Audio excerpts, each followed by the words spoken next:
Beta Upsilon Chi, Bucks, presents Man to Men, the premier audio journal for men who live faithfully and lead courageously. I'm Jared Musgrove, and today we welcome back Matt Mikalatos, author, screenwriter, and speaker. He's the author of Praying with St. Nicholas, which we've done an earlier interview on. But today, we're talking about his other Praying with a Saint book, Praying with St. Patrick. You should also know he's written many other things, including Journey to Love.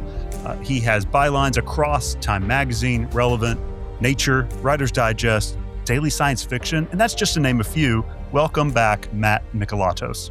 Thanks, Jared. So glad to be here again. I had so much fun last time we were talking about St. Nicholas. Bro, we had fun talking about that book. I shared with you a little bit as we were pre-gaming that for both the St. Nicholas book and this St. Patrick book, my wife and I have just kind of been tug-of-warring as far as who gets to read them. They really are that enjoyable. Man, they really are. Man. And that podcast, you know, I don't subject my two sons to everything that I do or that, you know, we do podcast episodes about. But that one I said, hey, let's listen to this on our Christmas drive. And it just brought up so many good conversations. Oh, that's awesome. Yeah, we got a lot of great feedback on that one. And it's great to have you back today. A very timely episode. This will drop the week of St. Patrick's Day. And that's really my first question, man. Most of us just know Patrick through green t-shirts and parades and party time, but that's not really who he was. Can you tell us more about who was the real St. Patrick? Yeah, so St. Patrick's celebrations in the U.S. in particular largely come from Irish populations who had moved to the United States. And when the Irish first came to the U.S., they were treated as a marginalized people group. They were often poor. And so it was like a national pride kind of thing. And it grew into what it is today. So that it's like a whole separate thing. We can talk about that if we want to. But Patrick himself was a guy who lived well over 1,000 years ago, right? So he was born in the late 300s and lived into the 400s. And so that's during the Roman Empire. He was born in what today we would say is Britain. And he was kidnapped by pirates and taken off to Ireland, Ireland at that time was considered kind of the wild, crazy wilderness. And so he lived in Ireland as a slave for a number of years, 6 years, eventually escaped, went back home, became a priest. He studied in what in today we would call France. And then God gave him a vision saying, I'd like you to serve in Ireland. So he moved back to Ireland, spent the rest of his life there. Many of us think he's the most famous Irish person of all time. He was an immigrant. Right. He came from Britain. Right. So, and a huge part of the Christianization of Ireland is specifically laid at the feet of St. Patrick and his ministry, as well as his followers. So for 100 years, almost anyone who was a Christian in Ireland could be directly traced to a conversation with Patrick or one of his followers. And then, of course, they built monasteries and schools and hospitals and just became sort of a bedrock of the culture. And even today, the Irish culture is still heavily Christianized. And many people in Ireland would gladly tell you that traces back to Patrick. Fantastic. Where did you first encounter this St. Patrick, Matt? Well, so a friend of mine, Aaron Burns, who wrote this book with me, was working on a movie. So he's a filmmaker. He was working on a movie about Patrick. And he had sent me a script to read, which I loved. It was beautiful. And I knew a little bit of the story, right? I knew it wasn't just, he chased snakes out of Ireland or something. I may have to get to that later. Yeah, we should talk about that. But I read that and then I was like, okay, that's interesting. And then what's really fascinating, unlike St. Nicholas, who we talked about before, we have some documents that St. Patrick actually wrote, which opens up some really interesting things. They're all in Latin. Started digging into that. And from there, you start trying to sort through sort of legend versus history versus myth. And it's fascinating stuff. But it's pretty rare especially for the time period, and the place he lived, right? We don't have any contemporary writings from Ireland other than his. So it's really fascinating piece of history. And getting to know him, he's a wild man. Like, it's fascinating the things he was doing, the decisions he was making in ministry. Today would be cutting edge missions decisions. Mm-hmm. And they were controversial, but they paid off and they were blessed by God. So that's an amazing thing. Yeah. I mean, so the getting kidnapped by pirates, essentially becoming a slave in what would have been like backwater Ireland at that time, just the frontier, I guess. Yeah. And then one thing that stood out to me in your book was that that's really where the Lord had to take him in order to get his attention. And some of this is through his own writings. He had to be placed as a slave shepherd, essentially, just doing that biblical work of shepherding for the Lord to really begin to talk to him. Can you go into that part of his life and kind of his Irish exile, the first one? Yeah. So it's interesting. We do know Patrick's father was heavily involved in the church, and so was his grandfather. And it appears, we don't know all the exact details, but it looks like Patrick was kind of your average PK in some ways, right? Pastor's kid, priest kid. Yep. Priest kid. We don't say that as much these days. But he really kind of was rejecting the faith, not super into it in a variety of ways. But when he got kidnapped, he gets taken to Ireland and he's actually made a shepherd. And in the most impoverished, horrific way possible. Like he talks about often he didn't even have clothing. So he's literally naked in Ireland, living among the sheep. And his job was to wander out with these sheep, make sure they were cared for, make sure they came back at the right time, that his master had access to them and him. And during those years, as would be normal for many of us, he started to pray. He didn't have a Bible with him. And so for 6 years, the bedrock of what became his relationship with God was literally what he knew from his childhood. So he's 16 when he gets to Ireland. And so for the next 6 years, right, till he's 22, the entire spiritual growth is not coming from Christian community, is not coming from reading scripture. It's coming from remembrance of scripture and prayer. And that's it. And hardship, I guess. But that's how he talks about it. And in those days, he learns to hear from God and directly in prayer. And he has a transformed spiritual life to the point that when he returns home, he spends, it sounds like a couple years with his parents, but he pretty quickly decides, I want to be a priest. I want to give my whole life to God. And that's what he does. We should probably talk. Do you want to talk about how he leaves Ireland? Oh, yes. And okay, so this is really interesting, right? Yeah, the whole story is interesting. This might make you nervous depending on your theological background, but this is what Patrick tells us. Real history, yeah. Yeah. Patrick's praying one day, and God says to him that it's time to leave Ireland, and there is a port that he should travel to, and that when he gets there, there is a boat that will take him home. It is 100 miles away. So he just walks there. He just leaves. He walks away. He ditches his master, and makes a run for it. And his slave owner, I guess.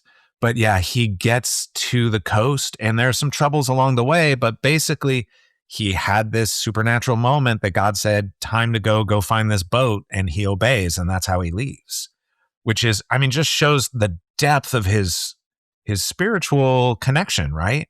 That he wasn't just, I feel close to God when I pray. He actually was hearing from God with things that he could point to and say, yeah, God said this, and then that thing happened. Yeah. And it did. Again, like that, I'm reading our sacred text in the Bible. I see things like that. Like, why wouldn't the Lord do that with one of his servants? Right. And I think what happens sometimes in the modern day is that we have skepticism toward that sometimes, depending on your theological background.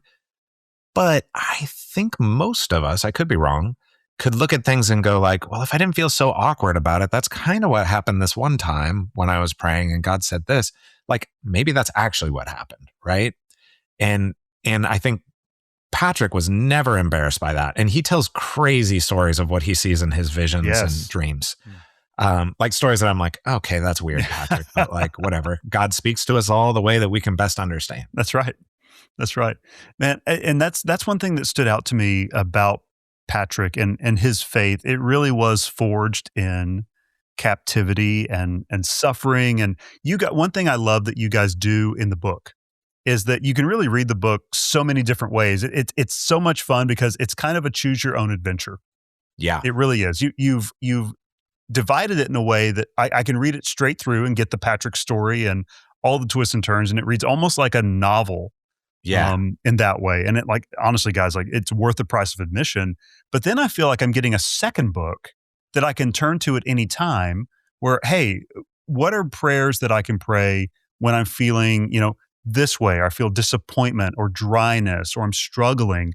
I love that. And one thing that I thought about, and I wanted to ask you, Matt, is Patrick got so close to God in a captivity season. I can think of several friends right now that, although they haven't been kidnapped by pirates and taken off to another land, they do feel captive. There's career disappointment. There's spiritual dryness. There's hidden sin and struggles that need to be confessed and brought to the light. I think Patrick teaches us so much about those prayers. But as you reflect on his exile and then his training to be a priest and then his return to Ireland, how do you think that interacts with men who experience that captivity season? Listen, I think that that's a normal part, not just of life, but of the spiritual life. That we have these moments of incredible joy and clarity and beauty and blessing. And it is actually counterproductive to our spiritual lives to think that that should be the norm. Or should be consistently always what it is. And I think it's a defect in the theology sometimes of much of the evangelical church. This desire for constant triumphalism, to always be winning. That's not how Scripture describes any life, including Jesus's. No. So what that means is, in these difficult moments, and it's so hard to do it in the moment. So if you're in one of those moments, just hear me say this. If you're in one of those moments, what we need to remember is even a small light can be seen well in darkness, right? That in moments of darkness, we actually can see God clearer if we can find the strength to look. And that I would include in that, like, some incredible spiritual warriors, incredible people who we might even think of as saints, people that we'd look to as spiritual examples. Some of them had decades of time where they wrestled in their relationship with God, but were still faithful to follow. And that's what a good friend of mine often says: don't forget in the darkness what you saw in the light, right? That the things that you know are true are still true, even in the hard times.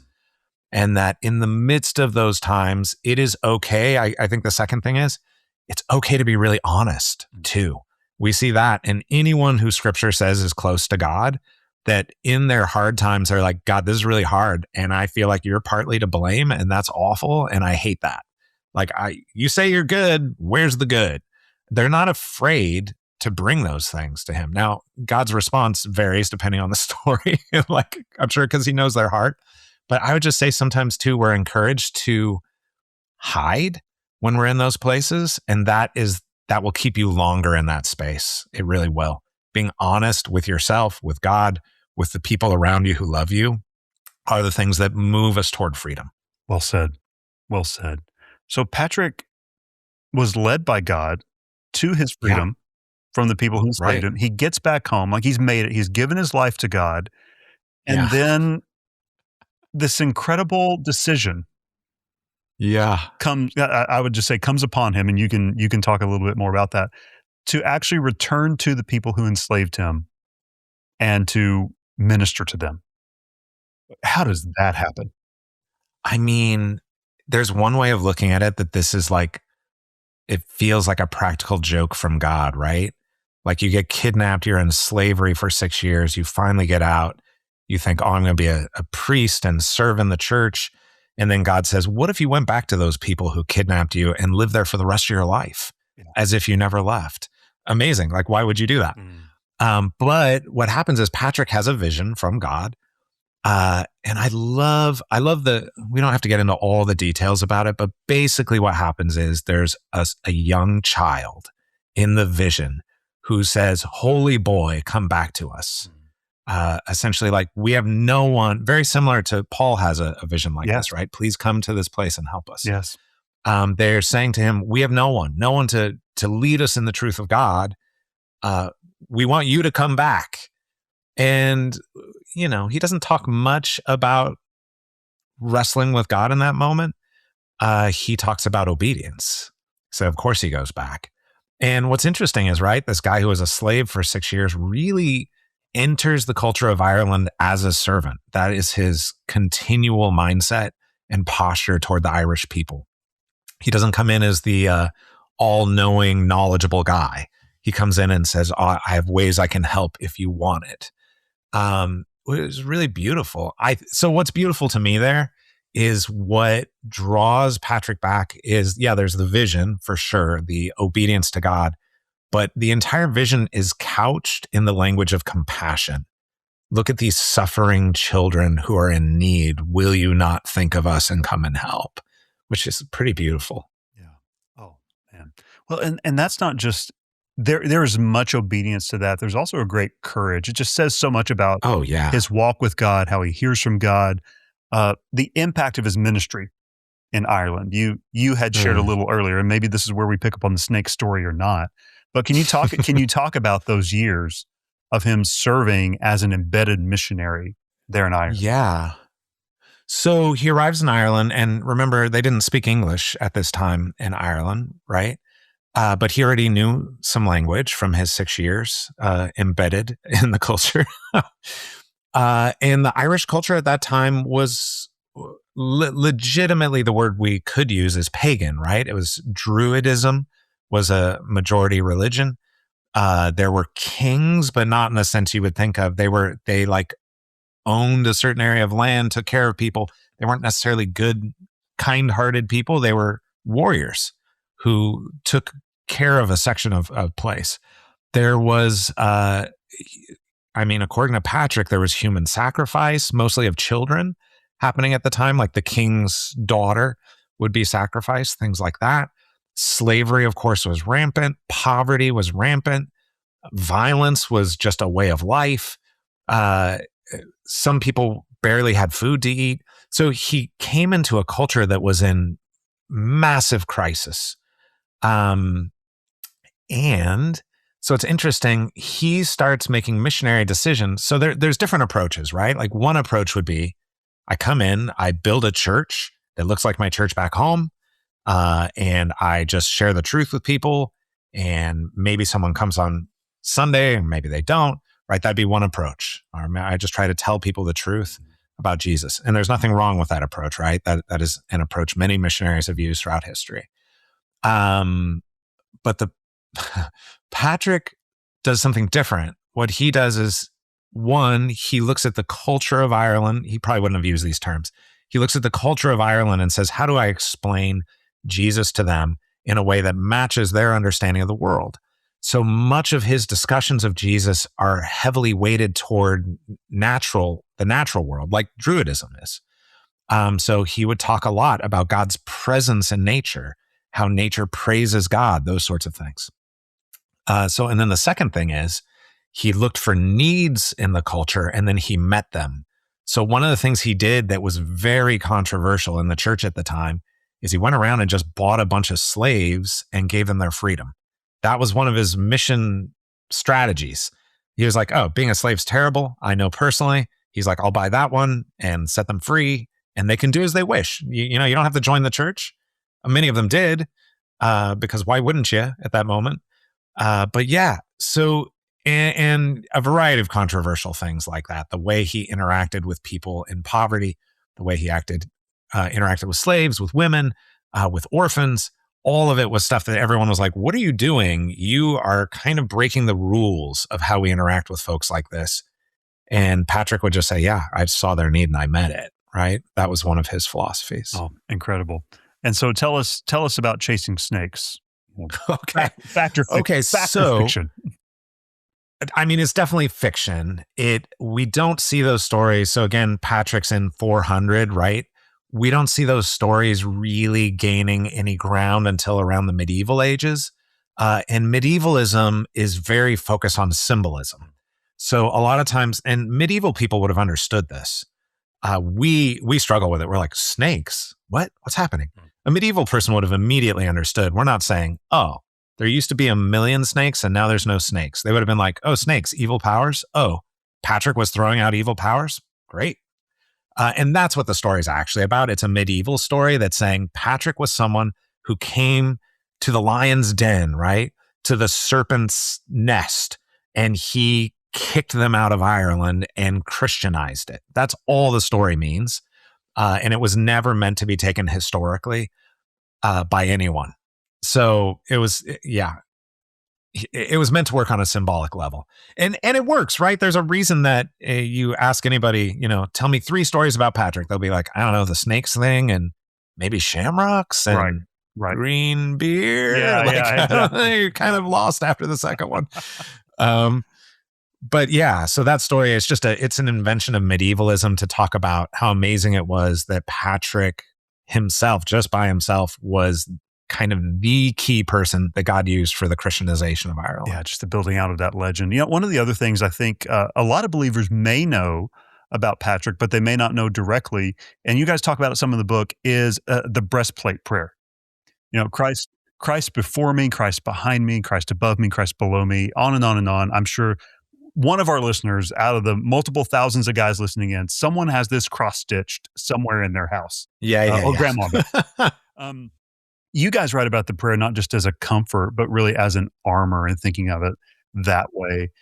A lot of the challenge, I think, for me and for other guys who would read the book, is that we've kind of lost some of that language in our modern Christianity. How does thinking about and meditating on Patrick's life and prayer life bring some of that back to the fore for us? Yeah, listen, I think one of the key issues, honestly, is that let's see. I'll just say it straightforward. So we know that there are spiritual forces in opposition to God, right? And that if we are following God, that means they're in opposition to us as well. If we're not following God, it's fine. That's right. The strategy of many spiritual forces in Western culture has been to eliminate awareness of spiritual forces. Right. And sometimes someone from here might travel to another country and realize that the strategy of spiritual forces are different in that place and be really shocked. Like, well, that seems like why did I just see a demon-possessed person, right? Or something like along those lines. Patrick lived in a culture that was heavily steeped in spiritual warfare and spiritual presence. It wasn't a question that there were demonic forces there. It was really obvious. It was really clear. So for Patrick to look at the world around him and go like, of course, I'm in a battle against spiritual forces, not against flesh and blood. It doesn't matter that King so-and-so is about to sacrifice his daughter, not because he's a horrible person, but because he's been deceived by demonic forces. Right. And so the answer is not, let me change the politics.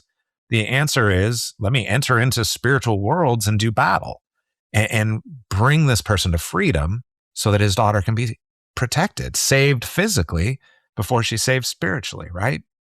And so in the breastplate prayer, we see kind of both these things happening. One, this real awareness that the world around us, the physical world, is infused with spirituality. They're not separate. That's a dualist kind of thought that comes from Greek Western thought, but rather that they're connected, that there are spiritual aspects to the physical world. And then secondly, and that's kind of a druidy thing too. And that's kind of the second thing, is we see a lot of cultural language in the way Patrick talks there. So that's why it might seem a little foreign to us. And as you go through that prayer, like the most famous part of the prayer is the part you were quoting, Christ before us, Christ behind us, right? Then there's a whole stanza about the cherubim and the angels and rising in the strength of the angels, which, for a lot of us, we're like, ooh, I don't know. It makes me feel a little nervous. But when you're just remembering, right, what is an angel? A messenger from God? Why would you not want access to that? And we see in scripture, God sending messages by angels, God sending protection by angels. So, and just so you all know, I'm not like, my faith history is not coming from a massive charismatic place. I'm just saying this is what the history of the church tells us. It is.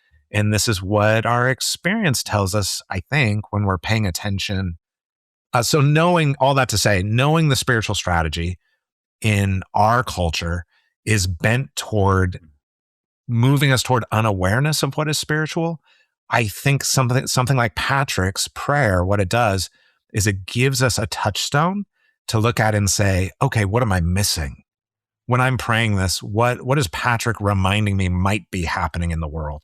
This person I'm having an issue with, what if it's not that they're a terrible person?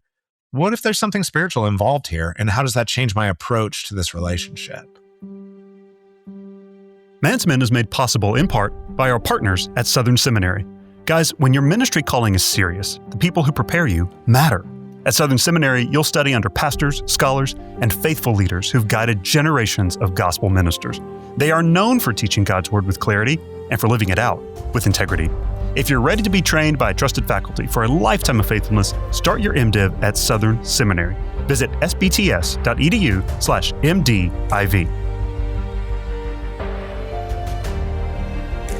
No, you challenge me as well, Matt, and you remind me, just reading the book for Patrick or St. Nicholas, the older I get, I think the more pre-modern I get as I grow in my faith, right? It's like, Yeah, sure. okay, we are children of modernity and pre-modernity, but I really do believe that some of those pre-modern truths, that, hey, there are spiritual forces and they are interacting with the physical. We see this in the Bible. So, it's like, don't have to leave the sacred text to find that. I think that's a real truth that we do forget. Let me say something too. Like, what can happen sometimes is as we become more aware of the interactions of the spiritual world around us, there's an overcorrection that can happen where we start to think, I gotta do an exorcism on my boss, Right.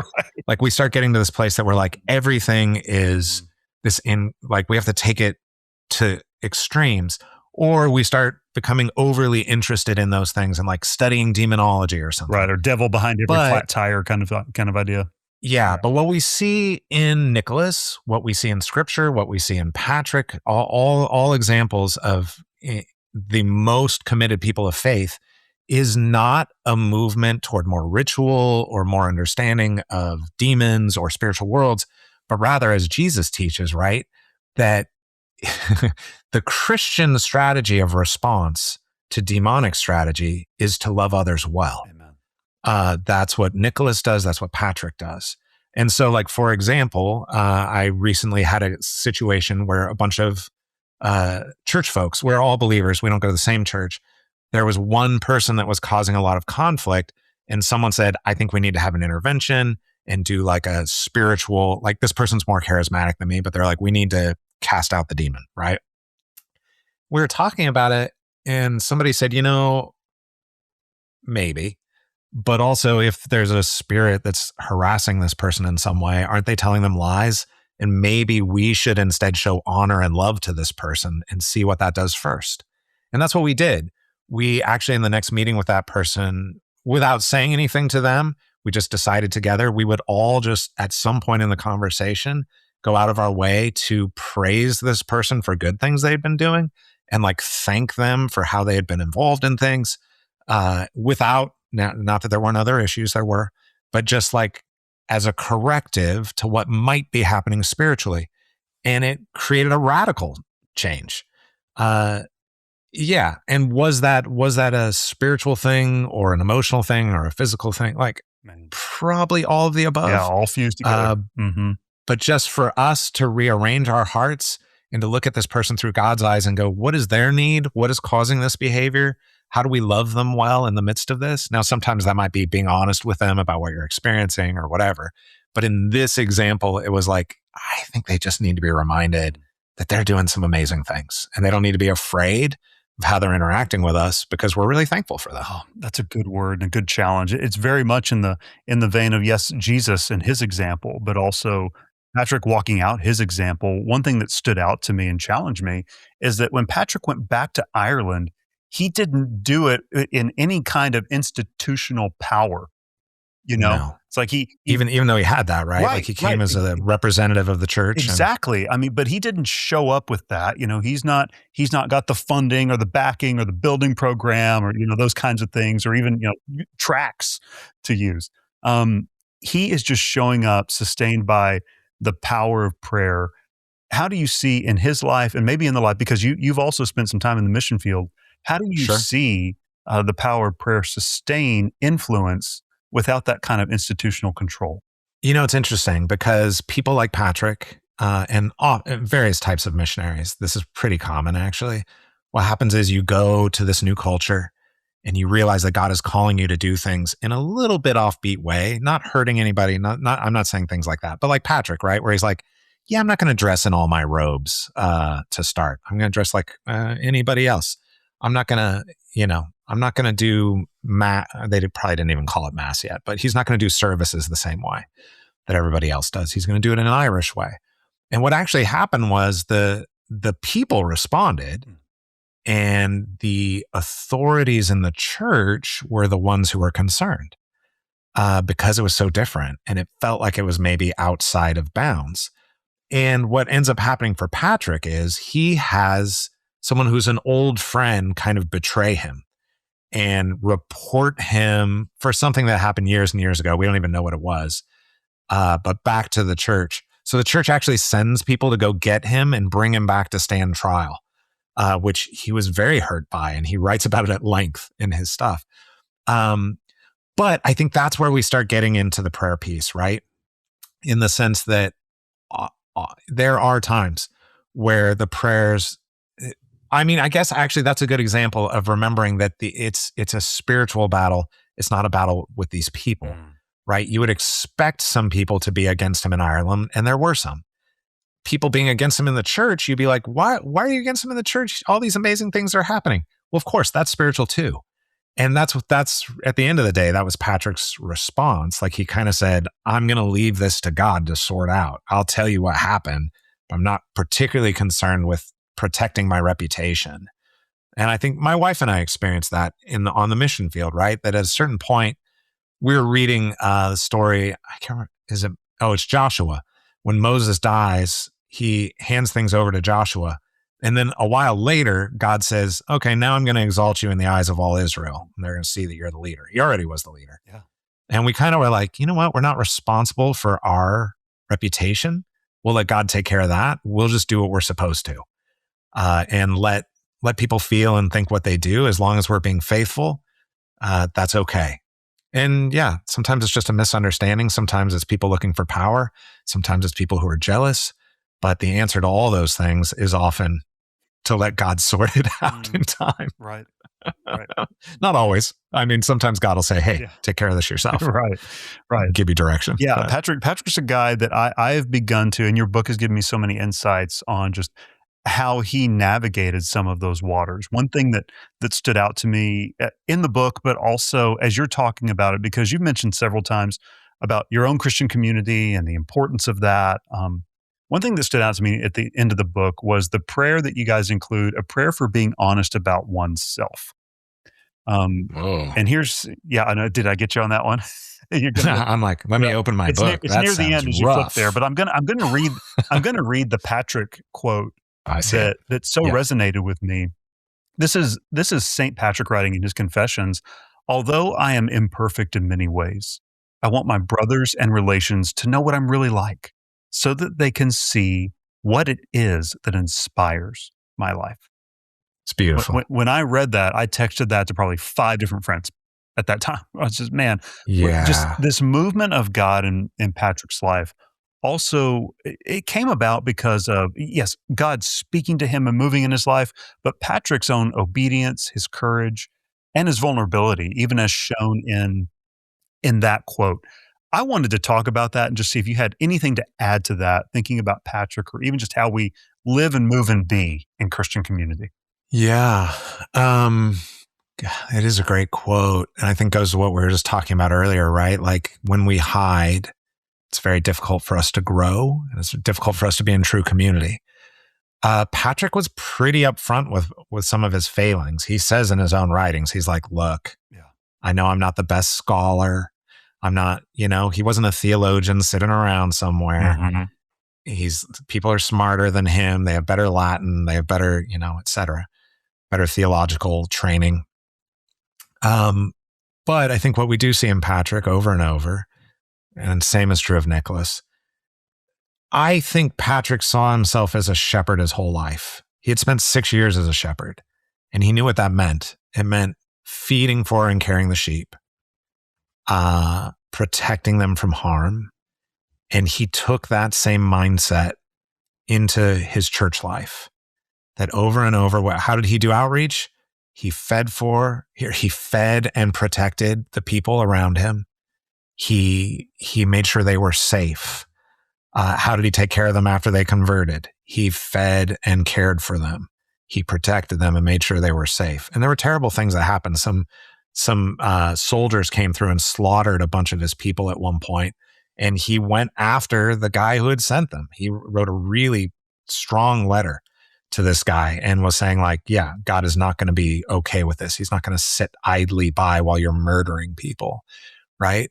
But I think that's the thing that is, we want it to be so complicated. We really do. We want, how exactly should we interact in the political sphere?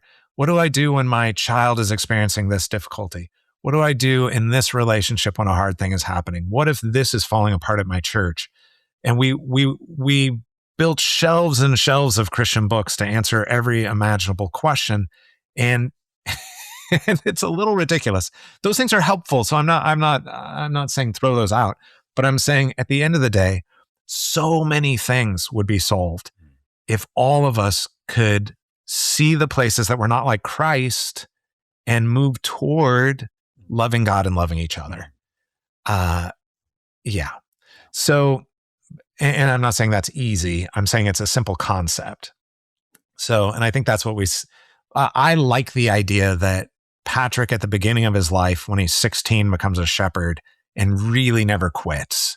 That, he dies in Ireland, and his church has actual sheep at that point, probably, right? Right. In addition to all his people.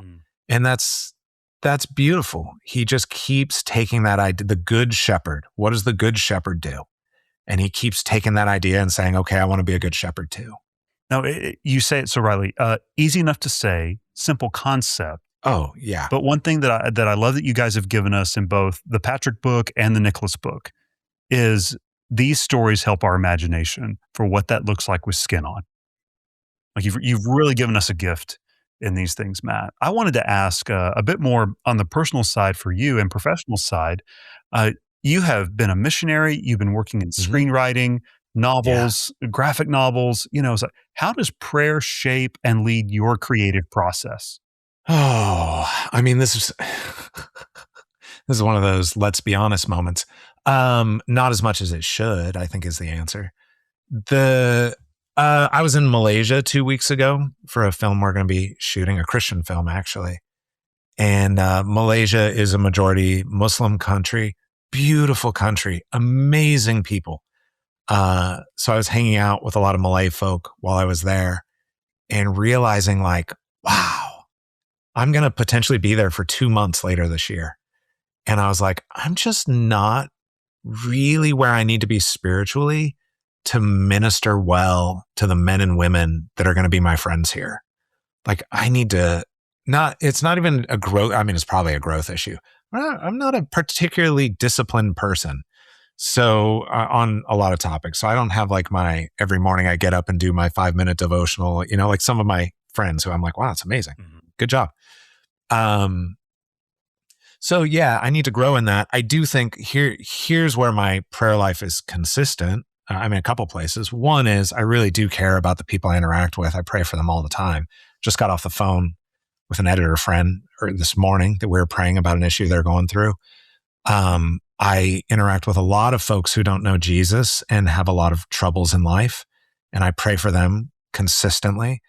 And then the other place where I'm really good at praying is when I'm in trouble, when I'm having a hard time, when I can't find a job, when I found a job but it's terrible, when I'm feeling over my head, when I'm nervous, when I'm scared. I find it very easy to pray in those times, which is, kind of a Patrick story, probably. When I'm naked and cold and watching over the sheep, I'm like, could I get clothes, please? Yeah, right. Could I get another meal?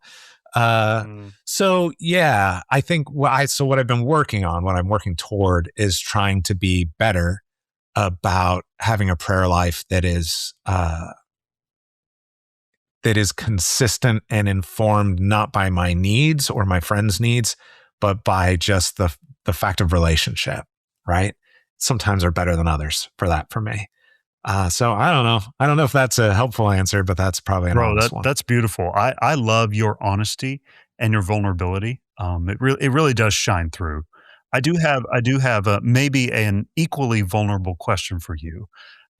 You've now written about St. Patrick and St. Nicholas. Yeah. Should we expect St. Valentine anytime soon? I'd love to do St. Valentine. There's not much about Valentine, and what we do know is a little conflicting. I would love, there's so many books I would love to do. Well, that's what I was going to ask. I do want to ask about upcoming projects, but on that one, is there an overlooked saint whose story needs telling that's in your mind or your wheelhouse? You know who I love and would love to do a book about, but I know marketability will be an issue as far as publishing. I love Teresa of Avila. I don't know how familiar you are with Teresa. Just a little bit. I've read a few prayers here and there. So yeah, she was a nun who was well known for her deeply intimate relationship with Jesus that came about because of her prayer life. And she's written a number of things. Like, we have a bunch of stuff she's written just about how she built these. I don't even know how to describe it. She built like structures for her prayer life. Yes. That are really impressive and a little weird, to be honest. But they're the kind of thing that you look at and you're like, oh, wow. Okay. So that's where you could go with prayer. It's so far. It's like if you were playing a video game, you're like, I'm on level 4. I'm doing pretty good. And then you see someone that's like beating the end of the game and you're like, oh, wow. Okay. That's different. That's many, many hours from here. So she interests me a lot. There's so many. The Desert Fathers and the Desert Mothers are both very interesting groups of folks. And then I think we start getting into modern people that I think of as saints. Charles Schultz, who made the Peanuts. Fascinating. Yeah. Right? Yeah. Such an interesting dude. Who we were out at the Schultz Museum with my oldest son just this last summer. We've got so Peanuts fans here at Musgrove Manor. Amazing. Yeah. Obviously people talk about J.R.R. Tolkien and C.S. Lewis, and those are interesting guys. Tolkien's prayer life is fascinating. There's a bunch of letters that he wrote to his son that you can find. Yes. That are, beautiful and interesting. And obviously he's Catholic. Yeah. Speaking of St. Nick, we've got the leather, I think is it Letters to Father Christmas that Tolkien wrote? Oh, yeah. His son. Yeah. We read those with our then 10-year-old Yeah, that's fun. Last Christmas. Yeah, that's really cool. Yeah. I've got a book on Jimmy Stewart that's going to be coming out. Bro, I'm looking at my Jimmy Stewart autograph and Wonderful Life poster next to Mr. Smith, Mr. Washington. Oh yeah, right here in the So we should do a Jimmy Stewart show. But I'll tell you this. Jimmy Stewart was a devout Christian. He went to war in World War II. He didn't exactly volunteer, but he basically did. He comes back completely crushed and broken in a variety of ways. And while he was making It's a Wonderful Life, there's a prayer scene with George Bailey, the character he was playing, where he prays to God. And that scene, when he was filming it, he had an actual emotional breakdown during it. And that was the turning point in his life where he realized he didn't want to be the standard Hollywood guy who went through a succession of wives and et cetera, et cetera. And he built this really solid family life and became, he was a deacon at his church, and he just became a guy that was kind of your most solid, dependable, ordinary, everyday, multimillionaire actor who's the most famous guy in the world. But by all accounts, unimpeachable character. Oh, yeah. No, I read so many biographies of him. I've talked with his daughter. Oh, my goodness. Wow. Yeah, his daughter's great, by the way. She just read the book. It's called Finding Wonderful. It'll be out this fall. Oh, fantastic. The same time as the Jimmy movie? Yeah, exactly. Yeah, it's tied in there. Oh, man. Oh. So, the Jimmy movie. So that's my friend Aaron Burns made that, who co-wrote St. Patrick. So actually, we should have Aaron on the show. He would love, oh my gosh, he would love talking to you. Oh, man. I mean, I cannot tell you, since I was 8 years old and just got pulled into It's a Wonderful Life because it was showing on TV. And I mean, there's no sense in this 8-year-old kid being drawn into this 1946 black and white movie. But I mean, now I can tell you all there's such world building and it's just top to bottom. It's my favorite film of all time. Jimmy is my favorite actor. All right, I got to introduce you to Aaron and the gang making the movie. Yeah, I mean, can't wait for the movie. This is not a Jimmy Stewart podcast, but hey guys, preview of coming attractions. We're going to do it. How's that? I would love to have Aaron on because yes, I think Jimmy was an incredible man of faith, brave World War II bomber pilot. I mean, it's an incredible story. We'll bookmark that one for later. And I'm going to spare our guys me nerding out about Jimmy Stewart anymore. But yes, I see that. Like modern men of faith who walked the walk. Yeah. Yeah. And I think that's the idea of saints, right? Here's a person whose life we can look at and say, I have things to learn from them. And there's, I think for those of us who are trying to grow in Christ, there's a pretty long list. So it's nice. It's nice to be able to look around and find folks and go, yeah, I'd like to be a little more faithful in the ways they were faithful. Incredible. Well, man, Matt, I always enjoy talking to you because I would put you in that company. From everything I've read and from these conversations, you are a man who is faithful in all that God has given you. Excited about the new movie. Do you want to share any more about that one, or can you? The Jimmy movie or the... no, your movie that you're about to start filming. Yeah. We are filming a movie about another person who's famous in the Christian world, which is Hudson Taylor. So Hudson Taylor was a missionary in the 1800s. He came from Britain to China. So he's a Protestant, and he is kind of the founder of the modern way that Protestants do missions, in that he actually cared about the Chinese culture. Yeah. He didn't just learn Chinese, he wore Chinese clothes. He lived as a Chinese man in order to reach the Chinese people.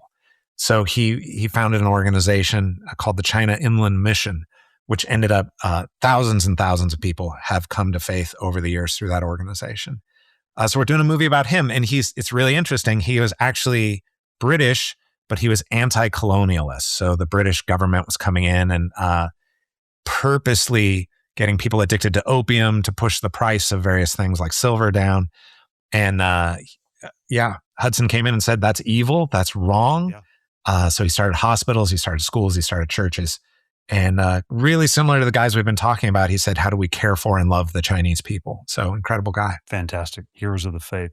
Man, okay. Well, sounds like we've got some conversations coming up. But for today, the book is Praying with St. Patrick by Matt Mikalatos and Aaron Burns.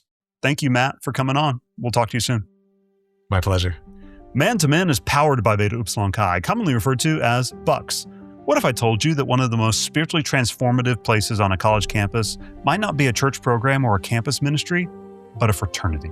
That's Bucks. Everywhere, every day, Bucks men are raising families, leading in organizations, and strengthening churches to impact our communities for Christ. You can find out more about Beta Upsilon Chi by transliterating our Greek letters and adding a .org. That's byx.org. We are produced, rather well I might add, by the good gentlemen at the Good Podcast Company. For Beta Upsilon Chi, I'm Dr. Jared Musgrove with Man to Men.